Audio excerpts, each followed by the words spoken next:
Yo, what's up, family? Before we start the video, please leave a like, subscribe, and share to any and everyone that you can. Just bring it out there a little bit more. With that being said, let's get right into the video. The Boston Celtics beat the New Orleans Pelicans 104-92 yesterday, and a flip of the switch defensively did wonders for them. They only allowed 55 points in the last 3 quarters of the game en route to the victory, and I wanted to dive into how they did this, so let's get into the film. How y'all doing? I hope y'all doing good. If you're new here, welcome, and if you're not, make sure you take your shoes off before you come to the house. And as you see right there, the Celtics gave up 37 points in that first quarter. The Pelicans shot 62% from the field. They shot 5 of 11 from 3, and this is where the defense took a turn for the best for the Celtics, and something that changed that allowed the Celtics to do what they did defensively for the last 3 quarters is actually something that the Pelicans did that allowed the Celtics to play differently on that side of the ball. And it was Willie Green inserting Dyson Daniels into the lineup in the second quarter. So he did not play the first quarter. I believe this is his first game back from an injury. I don't know how long he was out, but it was an extended period of time. And he's a good young player. He has a lot of energy, but he's a passer and he's a defender. He's not a shooter yet, right? So the Celtics saw this, and look who's on him. It's Porzingis, right? So now this allows Al to guard the center and Porzingis to roam because he's guarding a non-shooter, and he's giving him space to shoot. And as you can see, he doesn't want to shoot it there because, again, that's not his strong suit. And this allowed Porzingis to play off the ball and to help guys. And look, he's just stuck. He has space to shoot. He doesn't want to. Jordan Hawkins comes off this, and Porzingis, guarding a non-shooter, is able to help on this, and he forced the miss. And here again on this possession, you can see how much space he's giving Dyson to shoot the ball. He's not going to shoot it. He's able to help Al Horford on Valanciunas. Val actually makes an incredible pass, but Tyson does not hesitate this time, which is good, but he does not hit the shot.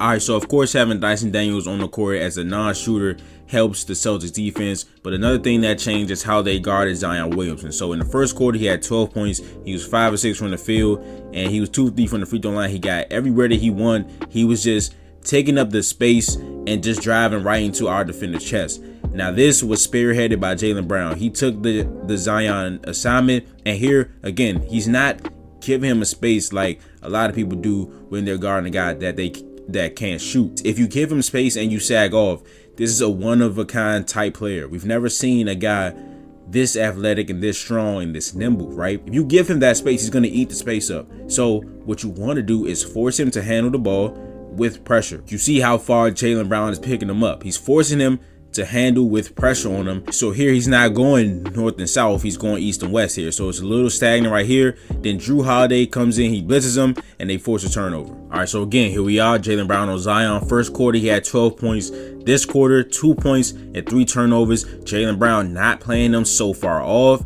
so that every dribble he takes is contested. And here he's strong enough to take the first bump from Zion and not go too far back. And then to help with Drew, again, another non-shoot. Well, I wouldn't call Nance a non-shooter. He shoots good percentage-wise, but he's a guy that you're fine with shooting the ball and making him beat you from the outside. So Drew is able to help, and he gets the tie up on Zion. Again, look at the pickup point. He's meeting him at half court, not giving him a free runway to pick up steam, because once Zion has a full head of steam, there's no stopping him, right? Make almost every dribble he takes contested. So now he's not just going north and south, he's going east and west. And then again, he just forces the turnover because of the pressure, and the Celtics end up getting a bucket here. And of course, we got to show love to our big fella. 5 huge blocks in this game.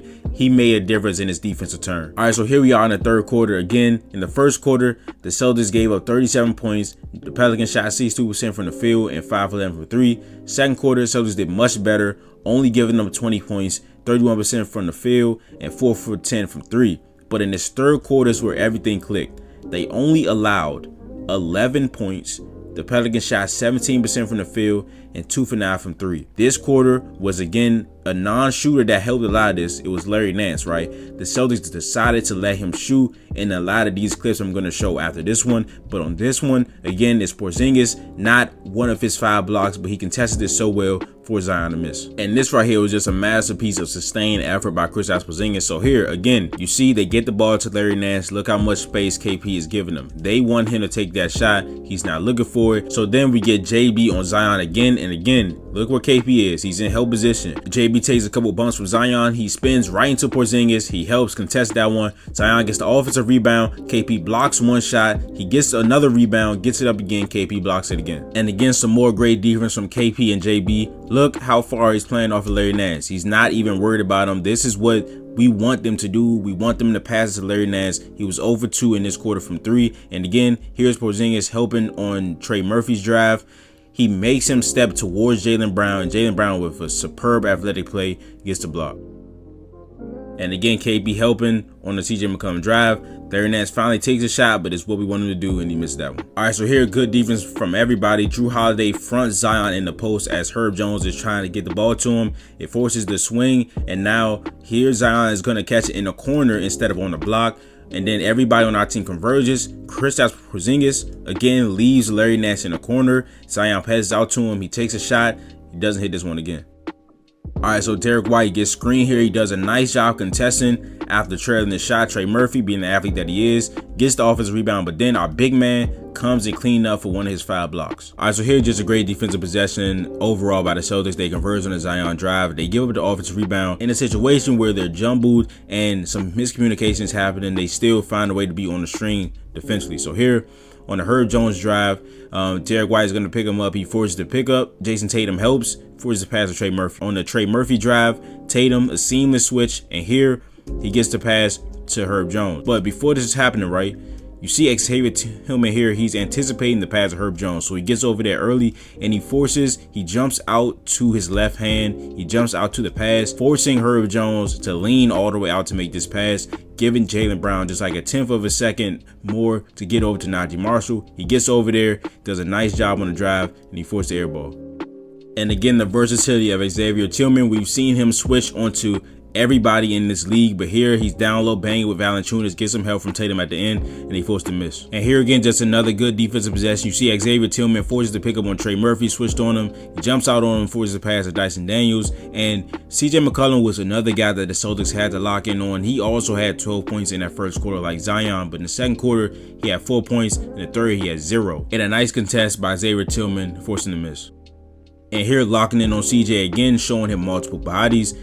Pritchard is guarding him. You see that Zion is going to try to set this screen. Pritchard takes that side away, so Jrue Holiday slides over to the baseline, contests, forces the miss. Here in transition, Celtics do a hell of a job. You see here Jrue Holiday sprinting back to get to Zion. They show him multiple bodies in transition. They pass out to Matt Ryan. He gets it. This should have been a shot by Najee Marshall, but he passed it out, and Jrue Holiday does a nice job forcing the action out. He forces Trey Murphy all the way to the hash mark, which forces Najee Marshall to go to half court to get into his line of sight. He drives on Al Horford, not a good decision, and we get another stop. And lastly, another great play by the second member of the Stock Exchange. He helps on the CJ McCollum drive. He was a big part of why he struggled in the second and third quarter, gets a block there. But that is the video. If you enjoyed it, please leave a like, subscribe, and share to any and everyone that you can. Just bring it out there a little bit more. Now I'll see you guys in the next video. This is Nick. Peace.